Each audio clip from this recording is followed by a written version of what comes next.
Ihr habt euch von uns mehr gesunde und leichte Rezepte gewünscht. Da fangen wir doch direkt beim Frühstück an. Es gibt einen Low-Carb-Porridge mit Beeren und ein Müsli. Zunächst werden Leinsamen zerkleinert. Leinsamen sind ja auch so eine Art deutsche Chiasamen, finde ich. Also kann man durchaus als Superfood zählen. Wir haben hier 15 Gramm und zerkleinern.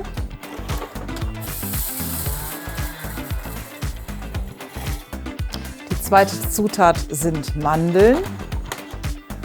Dann nehme ich hier 50 Gramm. Nochmal zerkleinern.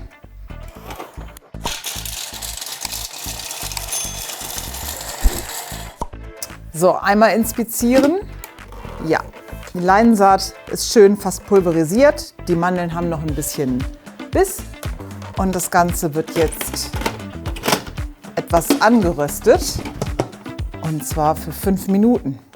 So, so, nun ja, haben sich hier schöne Gerüche entwickelt. Die Mandeln und die Leinsamen, das riecht halt sehr nussig, logischerweise. Jetzt kommen erstmal Haferflocken, und zwar 10 Gramm. Jetzt aber die Milch, 400 Gramm. Da kann man natürlich auch eine Hafermilch nehmen oder eine Sojamilch, je nachdem, wie man sich da ernährt. Jetzt kommt noch eine Prise Salz dazu und etwas Zimt, so dass es nun gemeinsam erhitzt werden kann. 5 Minuten bei 100 Grad im Linkslauf. Der Begriff Porridge hat sich irgendwie durchgesetzt. Auf jeden Fall kennen die Engländer den natürlich sofort. Manche Deutsche kennen es eher unter dem Begriff Haferbrei und es spaltet auch wirklich die Gemüter. Also die einen lieben Porridge, die anderen können damit überhaupt nichts anfangen. Obwohl man sagen muss, den kann man ja sehr schön nach eigenem Geschmack immer so zurecht machen, indem man mit dem Obst variiert. Das kann man süßer oder weniger süß machen. Man kann die Milchprodukte darin variieren und es ist sehr sättigend. Auf jeden Fall gesund. Also ja, ich mag Porridge ganz gerne. Wie steht ihr denn zu Porridge? Schreibt es mal in die Kommentare. Gehört ihr denn eher zur Fraktion der Porridge-Liebhaber oder derer, die den überhaupt nicht leiden können? Und lieber Porridge oder lieber Haferbrei? Jawohl, der liebliche Klang weist mich darauf hin, dass ich fast fertig bin. Das hat hier schon ein bisschen eingedickt, aber noch nicht so komplett. Mal schauen. Das ist also ein bisschen dicker, aber da geht noch was. Das soll uns ja auch nicht vom Löffel rutschen, ne? Deswegen, jetzt kommen aber erstmal noch die Hälfte der Beeren hinzu und dann quillt es noch ein bisschen weiter. Lass noch ein paar von den Schönheiten fürs Dekorieren übrig.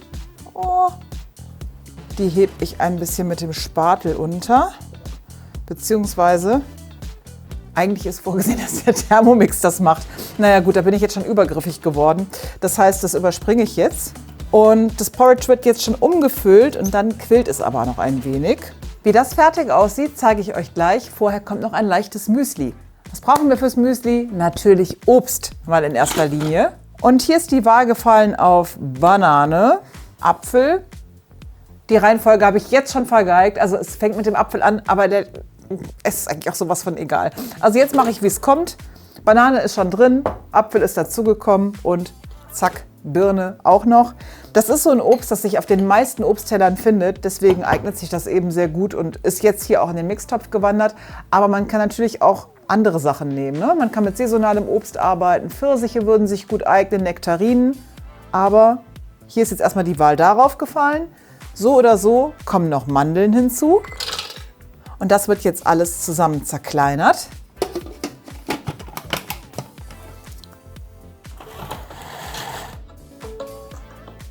Im Grunde ist das Rezept jetzt schon so gut wie fertig. Das geht also sehr, sehr flott.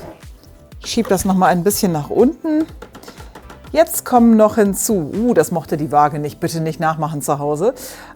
Jetzt kommen hinzu nochmal Joghurt, und zwar 200 Gramm. Nur echt mit dem Quietschlaut. Und vorgesehen sind auch Skyr, 250 Gramm. Skyr ist auch immer mal wieder ausverkauft. Da kann man auch auf Magerquark ausweichen oder auch Quark mit einem geringen Fettprozentsatz oder man verdoppelt einfach die Menge an Joghurt. Also auch da einfach so ein bisschen machen, wie es kommt. So ist es erprobt und schmeckt sehr gut, aber auch ein bisschen Varianz wird möglich sein. Nur was wichtig ist, ist, dass die Mengen so bleiben sollten wie vorgesehen, ne? Also mit den Zutaten kann man ein bisschen variieren hier. Die Mengen würde ich gleich lassen. Jetzt geht es weiter mit geschroteten Leinsamen. Wenn man die nicht geschrotet bekommt, kann man sie natürlich noch selber mit dem Thermomix schroten. Oder aber man gibt sie ganz rein. Das ist auch in Ordnung. Flohsamenschalen. Jetzt kommen noch 50 Gramm Haferflocken. Das ist eigentlich egal, ob blütenzart oder kernig. Das geht beides. Die blütenzarten verschmelzen natürlich ein bisschen besser mit den restlichen Zutaten. Und Hauptsache ich halte die ganze Zeit den Spatel in der Hand. Ich finde das wichtig. Ich fühle mich dann auch immer so ein bisschen für alle Fälle vorbereitet. So, in jedem Fall braucht das Müsli und wir somit jetzt 250 Gramm Wasser noch.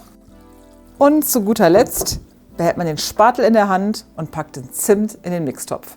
Und dann kann man auch mit dem Spatel nachhelfen. Ich wusste schon, warum ich den hier ganz eng an der Frau behalte. Das war's dann jetzt. Ich wag's. Ich lege ihn jetzt einfach mal ab und setze den Deckel drauf, um das Ganze nochmal zu vermischen. Und zwar 25 Sekunden bei Stufe 3. So, jetzt brauche ich natürlich was zum Umfüllen. So, alles ist vermischt. Voilà. Das ist jetzt noch ein bisschen flüssig, wird aber auch noch etwas nachdicken durch die Haferflocken und durch die Leinsamen da drin. Die Leinsamenquellen nehmen dabei Feuchtigkeit auf, ne? Und so dickt das Ganze eben dann noch ein bisschen an. Das ist eine größere Portion, wie man sieht. Das kann man jetzt entweder direkt in verschiedene Portionsgläser aufteilen oder man kann es so komplett abfüllen und dann morgens je nach Bedarf entnehmen. Und wenn man dann entnimmt oder wenn man sich die Portion zurecht macht, kann man das nochmal schön mit frischem Obst ein bisschen aufmotzen. Und das Ganze nennt sich ja leichtes, ich stelle das mittlerweile mal ab, während ich noch ein bisschen weiter erzähle. Das Ganze nennt sich ja leichtes Müsli. Es ist in doppelter Hinsicht eigentlich leicht. Zum einen ist es kinderleicht gemacht und zum anderen ist es auch kein schweres Frühstück. Ihr habt vielleicht gesehen, da ist gar kein Honig drin, nichts zum Süßen. Kann man natürlich noch ergänzen, so nach individuellem Bedarf. Aber grundsätzlich ist es erstmal leicht und trotzdem gesund und sättigend und ja, reicht für mehrere Tage. Also wirklich ein sehr, sehr schönes Frühstücksrezept. So, nun fülle ich aber ab. Ich fülle hier jetzt mal eine ordentliche Menge um. Je nach Esser reicht das für einen Tag oder, wenn man so viel frühstückt wie ich, für ungefähr 3 Tage wahrscheinlich schon. Auch hier gilt wieder, erlaubt ist, was gefällt. Wer möchte, kann natürlich noch geröstete Kokosraspeln zum Beispiel da drauf geben oder Kakaonips oder. Man kann noch mal ein paar Mandelblättchen, geröstete Mandelblättchen, Obst nach Wahl. Also das lässt sich wirklich frei variieren und eben bei Bedarf auch noch mal süßen.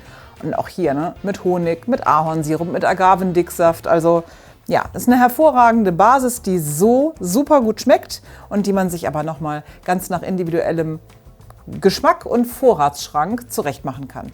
Und ich habe euch ja gesagt, ich zeige euch natürlich auch, wie das Porridge aussieht und das kommt jetzt noch. Tada! Mit unserem Porridge von gerade seht ihr hier also 2 schöne, sehr leichte und schmackhafte Frühstücksideen. Da kann ich nur sagen, ich hoffe, euch hat es gefallen. Welches macht ihr nach? Vielleicht beide. Haltet mich gerne auf dem Laufenden. Und wenn euch das Video gefallen hat, dann lasst uns doch gerne ein Like da, abonniert den Kanal und ich sage bis zum nächsten Mal. Tschüss!